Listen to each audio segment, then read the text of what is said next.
Hello friends, स्वागत है आप सभी का अपने YouTube channel the geography centre में। दोस्तों, आज हम पर्यावरण भूगोल का चैप्टर नंबर 5 पढ़ने वाले हैं, जिसका टॉपिक है पारिस्थितिकी उत्पादकता, इकोलॉजिकल प्रोडक्टिविटी। दोस्तों, पारिस्थितिक तंत्र को सुचारू रूप से संचालित करने के लिए सूर्य सर्वाधिक महत्वपूर्ण ऊर्जा का स्रोत है, क्योंकि हरी पत्ती वाले पौधे प्रकाश संश्लेषण की विधि के द्वारा सौरिक ऊर्जा को आहार ऊर्जा या रासायनिक ऊर्जा में परिवर्तित करते हैं। जीवमंडल में हरे पौधे सूर्य प्रकाश की सौरिक ऊर्जा को प्राप्त करके उसे ग्रहण करते हैं और फोटोसिंथेसिस के माध्यम से और फोटोसिंथेसिस के माध्यम से ये पौधे क्या करते हैं कि पौधों की पत्तियों में क्लोरोफिल होता है। ठीक है, पौधों की पत्तियों में क्लोरोफिल होता है और इस क्लोरोफिल के माध्यम से पौधे क्या करते हैं कि सूर्य के प्रकाश की उपस्थिति में अपना भोजन बनाते हैं। सूर्य के प्रकाश से जो पौधे अपना भोजन स्वयं बनाते हैं, उन पौधों को ऑटोट्रोप्स बोला जाता है या इन्हीं को फोटोट्रोप्स भी बोलते हैं। ठीक है, ऑटोट्रोप्स या फोटोट्रोप्स भी इनको बोला जाता है। इन्हें स्वपोषित या प्रकाश पोषित कहते हैं। ठीक है, इनको ही प्राइमरी प्रोड्यूसर बोला जाता है। इन्हें ही प्राइमरी प्रोड्यूसर बोला जाता है। ये जो प्राइमरी प्रोड्यूसर होते हैं, मतलब किसी क्षेत्र में जितना भी प्राइमरी प्रोडक्शन हो रहा है, उस क्षेत्र में जितनी भी ऊर्जा बन रही है या उस क्षेत्र में जितना भी उत्पादन हो रहा है, उसको पारिस्थितिकी उत्पादकता कहते हैं। ठीक, तो सिर्फ पौधे ही नहीं बनाते हैं, बल्कि अन्य पशु और अन्य जानवर मिलकर के पारिस्थितिकी उत्पादकता में अपना योगदान देते हैं। ठीक है, जैसे कि देखिए, अगर हम आपको जैसे बता दें कि किसी इकाई क्षेत्र में, किसी भौगोलिक क्षेत्र में, किसी समय में प्राथमिक उत्पादकतों हरे पौधों द्वारा उत्पन्न जैविक पदार्थों की मात्रा पारिस्थितिक तंत्र की उत्पादकता कहलाती है। यानी कि प्राथमिक उत्पादकों के द्वारा जितने भी जैविक पदार्थों को बनाया जा रहा है, उसको पारिस्थितिक तंत्र की उत्पादकता कहते हैं। अब देखिए, जैसे किसी समय में, किसी क्षेत्र में, यहाँ पर जितनी भी घासें हैं, यहाँ पर जितनी भी फसलें हैं या जितने भी यहाँ पर पेड़ पौधे हैं, ये सभी सूर्य के प्रकाश में, सूर्य की उपस्थिति में अपना भोजन बना रहे हैं। तो ये पौधे जितना भी भोजन बना रहे हैं इस किसी भौगोलिक इकाई में, किसी इलाके में, तो इसी को किसी समय में अगर हम डिवाइड करें, जैसे अगर हम 1 साल की बात करें, ठीक है, अगर हम 1 साल की बात करते हैं, तो 1 साल की पारिस्थितिकी उत्पादकता बोलेंगे। ठीक है, ये जितना भी जैविक पदार्थ उत्पन्न करेंगे या जितनी भी ऊर्जा संचित करेंगे, ठीक ना, किसी टाइम में, इसको हम पारिस्थितिकी उत्पादकता बोलते हैं। इसको हम ग्राम पर स्क्वायर पर मीटर पर डे भी हम मेजर कर लेते हैं, या फिर यूनिट ऑफ मास पर volume per unit of time भी इसको मेजर किया जाता है। यहाँ से अगर बात करें तो टाइप्स ऑफ इकोसिस्टम प्रोडक्टिविटी की, तो इकोसिस्टम प्रोडक्टिविटी 2 टाइप की होती है। पहला, primary productivity. Primary production is the synthesis of new organic materials from inorganic molecules such as water and carbon dioxide via photosynthesis और कीमोसिंथेसिस। यहाँ पर फोटोसिंथेसिस और कीमोसिंथेसिस की बात की गई है, इसको समझ लेते हैं पहले। तो फोटोसिंथेसिस डायरेक्ट सूर्य के प्रकाश से अपना, जो पौधे अपना डायरेक्ट सूर्य के प्रकाश से भोजन बना रहे हैं, वो फोटोसिंथेसिस होता है। कुछ पौधे सूर्य के प्रकाश से अपना भोजन नहीं बनाते हैं, बल्कि वो कीमोसिंथेसिस करते हैं, यानी कि वो रसायन संश्लेषी होते हैं। ठीक है, कुछ रसायनों के माध्यम से अपना भोजन बनाते हैं और इनको भी प्राइमरी प्रोडक्टिविटी के अंतर्गत, यानी कि प्राइमरी प्रोडक्शन में ही इनको रखा जाता है। तो एक्चुअली होता क्या है कि ये फोटोसिंथेसिस करने वाले पौधों से ही, उन्हीं के सहयोग से अपना भोजन रसायनों के माध्यम से बनाते हैं, ना कि डायरेक्ट प्रकाश की उपस्थिति में बनाते हैं। इसलिए को ऐसे पौधों को केमोट्रोफ भी बोला जाता है और इस प्रक्रिया को केमोसिंथेसिस बोला जाता है। ठीक है, अब फोटोसिंथेटिक या कीमोसिंथेटिक एक्टिविटी के द्वारा प्रोड्यूसर्स जितना भी प्रोडक्शन करते हैं, उनको प्राइमरी प्रोडक्टिविटी कहते हैं। ठीक है, यानी कि प्राथमिक उत्पादन करते हैं, यानी कि किसी भौगोलिक क्षेत्र में जितना भी प्रोडक्शन हो रहा है, ठीक है, जितना भी प्रोडक्शन हो रहा है प्राथमिक उत्पादकों के द्वारा, उसको प्राथमिक उत्पादकता कहते हैं। अब प्राथमिक उत्पादकता 2 टाइप की होती है। अच्छा, प्राथमिक उत्पादकता का मतलब आप समझ लीजिए, जैसे कि ये घासें हो, ठीक ना, सूर्य के प्रकाश से इसने क्या किया, भोजन बनाया। अब इस चूंकि घास खाने योग्य हो गया, तो मान लीजिए कि घास को कोई खरगोश खा रहा है, ठीक, घास को कोई खरगोश खा रहा है, अब इस खरगोश को भी लोमड़ी खा रही है, ठीक ना। तो खरगोश भी तो एक उत्पादक हुआ, क्योंकि खरगोश ने घास को खाया, तो ये भी तो खुद आहार बन गया किसी का। तो ये भी क्या है, उत्पादकता को बना रहा है, ये भी आहार बन गया, ये भी उत्पादकता को बना रहा है, ठीक है। तो इसलिए ये जो पौधा पहली बार जो बनाया है, इसको प्राइमरी प्रोडक्टिविटी कहते हैं। और जो ये खरगोश दूसरे घास को खा करके एक अपना खुद का उत्पाद तैयार कर रहा है, दूसरों के लिए खुद को तैयार कर रहा है, इसको सेकेंडरी प्रोडक्टिविटी में इसको शामिल करते हैं, सेकेंडरी प्रोडक्टिविटी इसको कहते हैं, ठीक है ना। तो देखिए बहुत सी चीजें हैं इसमें, जैसे कि इसको दो पार्ट में डिवाइड करते हैं। पहला, grass primary productivity, the total energy fixed by plants via photosynthesis is called grass primary productivity. यानी कि किसी क्षेत्र में, देखिए किसी क्षेत्र में जितना भी जितनी भी घासें हैं, जितनी भी फसलें हैं, जितने भी पौधे हैं, ठीक है, किसी क्षेत्र में उनको मतलब टोटली अगर काउंट कर लें, टोटल, ठीक है, टोटल एनर्जी फिक्स, जितना वो ऊर्जा का उत्पादन कर रहे हैं, टोटल ऊर्जा के उत्पादन को अगर हम काउंट कर लें, तो वो ग्रॉस प्राइमरी प्रोडक्टिविटी होती है, यानी कि उसको जीपीपी शॉर्टकट में बोलते हैं, ठीक है। तो वो जीपीपी होता है। ग्रास का मतलब होता है कुल या सकल, जैसे कि इकोनॉमिक्स की भाषा में हम जीडीपी देखते हैं या हम एनडीपी देखते हैं, तो ठीक उसी तरीके से ये चीजें भी हैं, ठीक ना। तो जितना भी है प्रोडक्शन किसी इलाके में फोटोसिंथेसिस के द्वारा के माध्यम से, प्रकाश संश्लेषण के माध्यम से जितनी भी एनर्जी का उत्पादन हो रहा है, जितना भी आहार का उत्पादन हो रहा है, उसको हम जीपीपी के नाम से जानते हैं। ट्रॉपिकल रेन फॉरेस्ट में सबसे ज्यादा जीपीपी होती है, ठीक है, ग्रॉस प्राइमरी प्रोडक्टिविटी होती है किसमें, ट्रॉपिकल रेन फॉरेस्ट में, ठीक है। तो इसको आप ध्यान दीजिएगा। इसके अलावा अगर हम बात करें नेट प्राइमरी प्रोडक्टिविटी की, जो दूसरा टाइप है प्रोडक्टिविटी का, वो है एनपीपी, जो कि प्राइमरी प्रोडक्टिविटी में आता है। तो एनपीपी क्या है, देखिए सामान्य शब्दों में अगर बात की जाए कि ये कोई सूर्य है, ठीक ना, ये सन है, और इसके कारण कुछ घासें उत्पन्न हुई हैं, कुछ फसलें उत्पन्न हुई हैं, ठीक है, कुछ पेड़ पौधे उत्पन्न हुए हैं, ठीक ना। तो किसी इलाके में, किसी भौगोलिक क्षेत्र में ये चीजें हुई हैं। तो ये सूर्य का प्रकाश जब आया तो ये पौधे तैयार हुए। तो ये पौधे तैयार हुए तो ऐसे ही थोड़ी तैयार हो गए, इन पौधों ने भी संघर्ष किया, ठीक है, इन पौधों ने भी क्या किया, मिट्टी से पानी लिया, अपना उर्वरक लिया, फिर ये क्या कर रहे हैं, शोषण कर रहे हैं। शोषण करने के दौरान ये कार्बन डाइऑक्साइड को ग्रहण कर रहे हैं और ऑक्सीजन को छोड़ रहे हैं। तो कुछ एनर्जी तो ये बाहर छोड़ दिए ना, कुछ एनर्जी तो ये ड्रॉप कर दिए। तो रेस्पिरेशन के माध्यम से, आहार के माध्यम से कुछ एनर्जी ये ड्रॉप कर दे रहे हैं, तो उसको तो हम इसमें से माइनस करेंगे।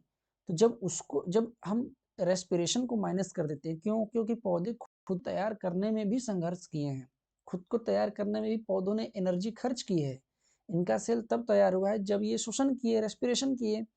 तो रेस्पिरेशन को जब हम माइनस करेंगे तब हमें नेट मिलेगा, यानी कि शुद्ध मिलेगा, ठीक। अब ये शुद्ध का कॉन्सेप्ट कहाँ से आया, क्योंकि यहाँ पर जो चीज हो रहा था, ग्रॉस वाली जो बात थी, तो सकल यानी कि ग्रॉस में क्या था कि टोटल हम ले रहे थे, भाई पौधे खुद को तैयार करने में जो एनर्जी खर्च की है उसको हम नहीं निकालेंगे क्या इसमें से। तो जब नहीं निकाल रहे थे तो वो ग्रॉस था, अब जब निकाल दिए तो वो नेट हो गया, यानी कि शुद्ध हो गया, ठीक है।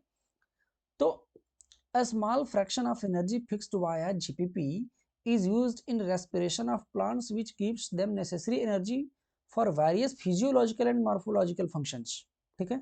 हम क्या करते हैं कि जीपीपी में जितना भी चीज है, हम पौधों को जो फिजियोलॉजिकल या फिर मॉर्फोलॉजिकल फंक्शन को कार्य करने में जो भी एनर्जी लगती है, हम उसको भी काउंट करते हैं।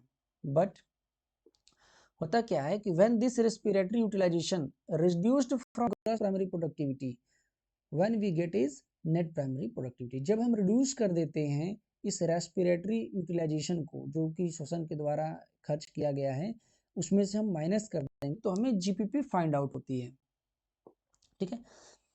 The primary productivity is also known as energy storage at producer level, यानी प्रोड्यूसर लेवल पर जो एनर्जी स्टोर हुई है उसी को एनपीपी के नाम से जाना जाता है। क्यों, क्योंकि जितना स्टोरेज जो खर्च हो गया उसको नहीं बात कर रहे ना, जितना स्टोर हुआ हम उसकी बात करें। तो स्टोर किसने किया? प्रोड्यूसर ने स्टोर किया। तो प्रोड्यूसर ने स्टोर किया, तो इसीलिए हम इसको, क्योंकि प्रोड्यूसर क्या होते हैं? प्राइमरी प्रोडक्टर होते हैं। तो प्राइमरी जब ये प्रोडक्टर हैं तो इसको energy storage as producer level के नाम से ही जानते हैं, ठीक है। और एस्यूरीज में यानी कि ज्वारनदमुख में सबसे ज्यादा एनपीपी होती है, ठीक है। नेट प्राइमरी प्रोडक्टिविटी सबसे ज्यादा एस्यूरीज में होती है।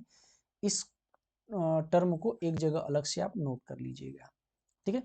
तो जैसे कि वो चीज बता रहा था अभी कि सोलर एनर्जी लगी, पौधे ने अपना भोजन बनाया, इसका सेलुलर वर्क हुआ, रेस्पिरेटरी के माध्यम से एनर्जी बाहर खर्च हुई, energy used for cellular work, यानी कि पौधों के ग्रोथ के लिए, इसकी वृद्धि के लिए इसने शोषण किया, और शोषण करने के कारण क्या हुआ? एनर्जी खर्च हो गया।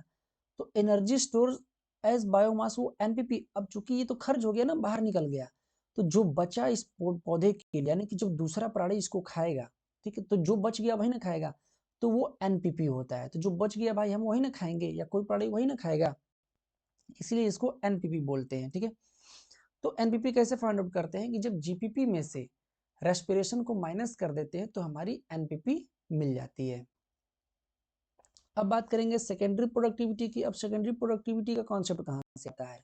तो ये देखिए, जैसे कि अब ये चूंकि पौधा तैयार हो, अब इस पौधे को जैसे मान लीजिए कि कोई और खा रहा है, जैसे कोई टिड्डा खा रहा है, ठीक है, इस पौधे को कोई टिड्डा खा रहा है, तो अब ये अब इस टिड्डे को कौन खा रहा है? जैसे इस टिड्डे को कोई चिड़िया खा रही है, ठीक ना। इस टिड्डे को कोई चिड़िया खा रही है, तो ये टिड्डा खुद भी तो एक उत्पादक हुआ, खुद भी तो उत्पाद बन गया है। तो चूंकि उत्पाद ये प्राइमरी चीज को खा करके हुआ है, इसीलिए इस टिड्डे से जो उत्पाद बन रहा है, या ऐसे जैसे खरगोश भी हो गया, खरगोश घास को खा रहा है, ठीक है, खरगोश घास को खा के बन रहा है, अब इसको कोई बाघ या कोई लोमड़ी खा रही है खरगोश को, तो दूसरी बार ये लोग उत्पाद बन रहे हैं, ठीक है। यानी कि प्राथमिक उत्पाद को खा करके उत्पाद बने हैं, इसलिए इनको सेकेंडरी प्रोडक्टिविटी में शामिल किया जाता है। Productivity of heterotrophs such as animals is called secondary productivity, ठीक है। यानी कि जो हेटरोट्रोप्स के माध्यम से, दूसरे जीवों के माध्यम से, जो दूसरे पर जीवित हैं, दूसरे के पर आधारित हैं, यानी कि जो खुद भी एक उपभोक्ता हैं, अगर वो उत्पाद बन रहे हैं तो उसको हम सेकेंडरी प्रोडक्टिविटी कहते हैं, ठीक है। It is also known as energy storage as consumer level. जैसे अभी हमने आपको बताया कि कंज्यूमर लेवल पर एनर्जी स्टोर यहाँ पर हो रही है, जो उपभोक्ता है वो खुद उत्पाद बने हुए हैं, ठीक ना। तो इन चीज को आप ध्यान रखिएगा। अब बात करेंगे यहाँ से कि जो पास्चर लैंड होता है, जो चारागाह होता है, ठीक ना, वो सबसे ज्यादा सेकेंडरी प्रोडक्टिविटी रखता है, ठीक है। Pasture land can have high secondary productivity, सबसे ज्यादा सेकेंडरी प्रोडक्टिविटी पास्चर लैंड में ही होती है। क्लियर? तो इस चीज को ध्यान में रखिएगा। अब अगर हम यहाँ से बात करेंगे कि इसको हम मीजर कैसे करते हैं, तो इसको joules per metre square per day भी मीजर करते हैं, या फिर किलोग्राम पर मीटर स्क्वायर पर ईयर भी हम मीजर करते हैं, ठीक है। तो दो तरीके हैं मीजर करने के। Generally primary productivity is measured in units of energy fixed per unit area per unit time, ऐसे भी हम इसको मेजर कर लेते हैं। अगर बात करेंगे, जैसे कि देखिए यहाँ पर हमने पढ़ा एनपीपी कैसे फाइंड आउट करते हैं, ठीक है। तो एनपीपी फाइंड आउट करते हैं तो क्या करते हैं कि जीपीपी में से आर को माइनस कर देते हैं। अब यहाँ पर जी क्या है? ग्रॉस, ठीक, जो कि प्राइमरी की बात थी, और एन क्या है? नेट, यानी कि शुद्ध है, और ये सकल है, कुल है, ये शुद्ध है। तो ये जो एनपीपी और जीपीपी जो हमें फाइंड आउट हुआ, ये तो प्राइमरी प्रोडक्टिविटी से फाइंड आउट हुआ। तो अब प्राइमरी चीजों को जो खा करके जो सेकेंडरी बना, प्राइमरी चीजों को खा करके जो सेकेंडरी बना है, प्राइमरी चीजों को खा करके जब सेकेंडरी प्रोडक्टिविटी बनी है, ठीक ना, तो उसको भी तो हम देखेंगे। तो अब सेकेंडरी प्रोडक्टिविटी में क्या होगा? तो तो उसको जीएसपी बोलते हैं। अब जैसे मान लीजिए कि घास है या कोई फसल है, इसको खरगोश ने खाया, ठीक, तो खरगोश ने रेस्पिरेशन के, चूंकि इसका भी सेलुलर वर्क हुआ, कोशिकाओं में वृद्धि हुई, ये ग्रोथ किया, खुद को उत्पाद बनाने के लिए वृद्धि किया ना ये, तो भाई वृद्धि करने में क्या हुआ? शोषण किया, तो शोषण के माध्यम से बहुत सी एनर्जी ज्यादा खर्च होती है, फिर कुछ वेस्ट मटेरियल भी होते हैं, तो इनको माइनस करते हैं। तो चूंकि ये दूसरे लेवल पर है, ये तो पहले लेवल पर था जो कि प्राइमरी हो गया, अब दूसरे लेवल पर ये जो खुद एनिमल्स हैं वो सेकेंडरी प्रोडक्टिविटी को बनाते हैं, जो कि हेटेरोट्रोप्स होते हैं, ठीक है। तो अब इन्होंने जब एनर्जी को बनाया तो ये जीएसपी हो गया, ठीक ना, ग्रॉस सेकेंडरी प्रोडक्टिविटी हुई, ग्रॉस सेकेंडरी प्रोडक्टिविटी हुई।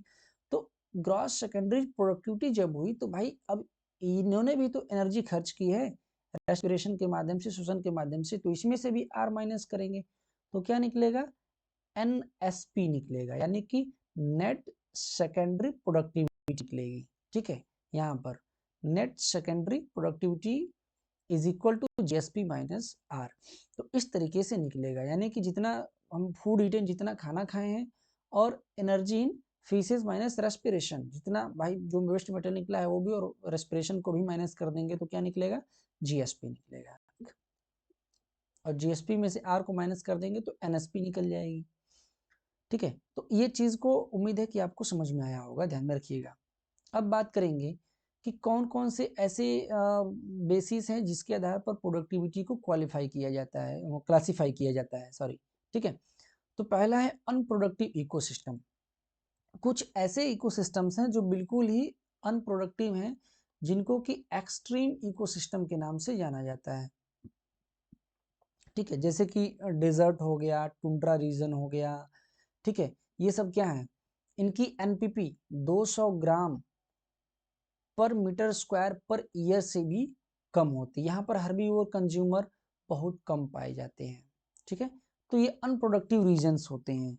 अनप्रोडक्टिव रीजन जैसे कि बंजर भूमि हो गई, मरुस्थल हो गया, गहरे सागरीय भाग भी इसमें शामिल किए जाएंगे, आर्कटिक के क्षेत्र हो गए, टुंड्रा के क्षेत्र हो गए, अंटार्कटिका के क्षेत्र हो गए, ये सब अनप्रोडक्टिव हैं। यहाँ पर इकोसिस्टम की उत्पादकता है ही नहीं, है भी तो 200 ग्राम से भी कम है, ठीक है। आज एक चीज और बता दे, अगर संपूर्ण विश्व की निकालें औसत, संपूर्ण विश्व की औसत उत्पादकता 320 ग्राम प्रति मीटर स्क्वायर पर ईयर होती है, ये नोट कर लीजिएगा, संपूर्ण विश्व का निकाला जाए, ठीक ना। तो संपूर्ण विश्व का तो औसत रूप से ही हो गया, वो औसत निकाल लिए। कुछ अनप्रोडक्टिव इकोसिस्टम है, डेजर्ट, टुंड्रा रीजन और बाकी सब है, जिसकी उत्पादकता 200 ग्राम पर मीटर स्क्वायर पर ईयर से भी कम होती है। फिर अगला है moderate ecosystem, coniferous forest, rain forest, और जो मोस्टली ग्रास लैंड्स होते हैं वो इन क्षेत्रों में आते हैं, छिछली झीलें आती हैं, ठीक ना, और कृषि भाग आते हैं, हालांकि गहरी कृषि इसमें नहीं आती है, ठीक है। मॉडरेट में जो गहरी या गहन कृषि जिसको बोलते हैं वो इसमें नहीं आता है, ठीक ना, फर्टिलाइज्ड क्रॉपलैंड नहीं आता है, बाकी गैर कृषि चीजें थोड़ी बहुत आती हैं। हाँ, इनकी प्रोडक्टिविटी कितनी होती है तो 300 टू 1500, यानी कि 300 से 1500 ग्राम प्रति मीटर स्क्वायर पर ईयर तक इनकी प्रोडक्टिविटी होती है। तीसरा जो रीजन होता है वो very high productive ecosystem region होता है। इसमें वेटलैंड्स होते हैं, आर्द्रभूमियां होती हैं, ठीक है, एस्चुरीज यानी कि ज्वारनदमुख होते हैं, कोरल रीफ्स होते हैं, टेम्परेट डिसाइडुअस फॉरेस्ट यानी कि उष्णकटिबंधीय वन प्रदेश होते हैं, ठीक है, छिछले स्थल स्थित जलीय भाग होते हैं, आर्द्रभूमि, जलोढ़ मैदान, गहरी कृषि वाले क्षेत्र हैं। ये सब जो है कि वेरी हाई प्रोडक्टिव इकोसिस्टम में आते हैं। क्वेश्चन भी अगर आपसे आता है तो सबको आप एक ही साथ में रखेंगे, कोई अलग अलग इसमें नहीं है, ठीक है। कोरल रीफ्स भी उतना ही है जितना कि एस्चुरी है, और जितना कि आर्द्रभूमि है उतना ही टेम्परेट डिसाइडुअस फॉरेस्ट है, ठीक है, यानी कि उष्णकटिबंधीय वन है। इनकी जो प्रोडक्टिविटी होती है वो 1500 से 2000 ग्राम प्रति मीटर स्क्वायर प्रति वर्ष तक होती है, ठीक, 1500 से 2000 ग्राम पर मीटर स्क्वायर पर ईयर होती है। तो तीन रीजन है, एक अनप्रोडक्टिव है, दूसरा मॉडरेट प्रोडक्टिव है, और तीसरा हाईली प्रोडक्टिव है। तो इन चीजों को आप याद रखेंगे। इसके अलावा tropical rain forest have high primary productivity because of availability plenty of solar light and water. पानी और प्रकाश की उपस्थिति के कारण जो ट्रॉपिकल रेन फॉरेस्ट होते हैं दुनिया में, यानी कि जो उष्णकटिबंधीय वर्षा वन है, इनकी प्रोडक्टिविटी सबसे ही ज्यादा मानी जाती है, ठीक है। वैसे सिर्फ अकेले ये नहीं है, लेकिन सबसे ज्यादा में ये माने जाते हैं, ठीक है। और estuaries, swamps, marshes, coral reefs, ये सब एक साथ ही लिए जाते हैं। तो उम्मीद है कि ये चीजें सारी आपको समझ में आएंगी, ठीक है। यहाँ से एक चीज पर ये डिस्कस करेंगे कि प्रोडक्टिविटी इतनी आखिर जरूरी क्यों है, इसको समझना, ठीक है। प्रोडक्टिविटी को समझना इतनी जरूरी क्यों है, देखिए दुनिया में कुछ ऐसी फसलें हैं जैसे कि गेहूं, गन्ना, चावल, मक्का, ठीक है, बाजरा, ये सब कुछ ऐसी फसलें हैं जो सबसे ज़्यादा खाई जाती हैं, ठीक है। तो सबसे ज़्यादा खाए जाने का कारण क्या है कि इनकी प्रोडक्टिविटी सबसे ज़्यादा है, इनका प्रोडक्शन सबसे ज़्यादा है, प्रोडक्टिविटी सबसे ज़्यादा है। जैसे मान लीजिए कोई इलाका है इतना छोटा सा, इसमें कोई ऐसी फसल लगा दिए जहाँ पर वो फसल मान लीजिए कि केवल आपका 10 टन हुआ, ठीक है। मान लीजिए कि इसी इलाके में हम गेहूँ लगा दिए और गेहूँ की फसल आपका 100 टन हुआ, तो गेहूँ की प्रोडक्टिविटी क्या है? ज़्यादा है। इसका मतलब कि अगर इस इलाके में हमें वो फसल या वो चीज़ चाहिए जिसकी प्रोडक्टिविटी ज़्यादा है, तो कम इलाके में भी हम ज़्यादा लोगों को खाना खिला सकते हैं, ज़्यादा चीज़ें कर सकते हैं।